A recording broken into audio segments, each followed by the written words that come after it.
So today we're going to be reviewing the Rush F722 flight controller. So inside the package we find this small sticker set from Rush FPV, external USB-C module which has the DFU button right on the module itself, small connection sticker that can be stuck on the flight controller. We see that this is the Gen 2 F7 and it also supports 12 SHV LiPo input, so that is something really cool and powerful about this flight controller. This is the flight controller itself, which we'll be taking a look into, and we get the wiring harness and the rubber grommets. Note that we do get two sizes of rubber grommets over here. One is the low profile ones and one is the standard size. So taking a closer look at the flight controller, we see this is a 20x20 flight controller. It has the slits on the edges to slide the rubber grommets in easily. There is connector layout on top of the board that makes it a solder-free experience, although you're going to be needing to solder on the ESC.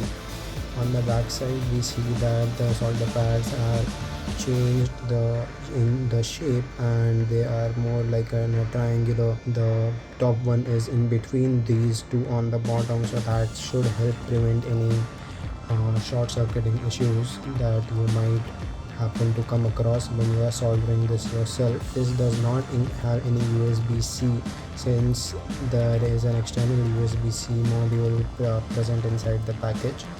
The external USB-C is also provided with this USB-C harness that is plugged in the USB port over here. I'm keen to see how are we going to connect the buzzer over here, as this has mentioned the buzzer and 5V ground as well. Apart from that, this looks like a very neatly built, very high quality flight controller that is definitely going to support all your flight controller needs. I guess this is compatible with Betaflight and iNav as well. Another thing that we see is that this flight controller has the VTX voltage solder bridge connector pads that is between VBAT and 5V. So in order to give VBAT to your VTX, you just need to solder the middle and the left connector over here, and to give 5V you need to solder on the middle and the right solder pad over there.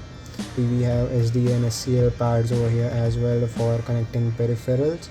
We see that there are 1, 2 and 3 LED pads over here present on the flight controller, so you can connect multiple LEDs. We see the USB connector pad over here. We have the cam pad with the 5V ground cam and the camera control feature as well, and we see one spare UART which can be used for any peripherals like a GPS without SD and SCL pads or something like that. So overall I feel this is quite a good package. It is more than sufficient for all the regular FPV pilot needs, and the build quality also seems quite sturdy. Another thing to mention about this flight controller is that it is a bit more vertical in dimension. We will take a look at the exact dimensions a little further in the video, but that helps to make the flight controller a bit more sleek and tall, thus protecting it from impacts from the side on the frame, because usually in a frame we see that we do have the FPV camera in front and the video system on the back, and the only areas where it is more prone to getting collided or being impacted is from the sides. So making it slimmer from that end is a good thing to protect your electronics and your connections as well. We don't have any solder connections as well on the side. We only have these few LED pads and one USB pad, which can completely be ignored if you don't use these LED pads and these USB, and there's no USB connected on your flight controller or on your drone. Then you don't need to worry about cutting any wires through any impacts or anything. So that is a really good thought. So let's take a look at the Blade F7 Mini V2 and compare it to its predecessor, the Blade F7 Mini V1. Both of these are analog FCs, and the differences that I will mention over here will be the same for the analog as well as the digital versions itself.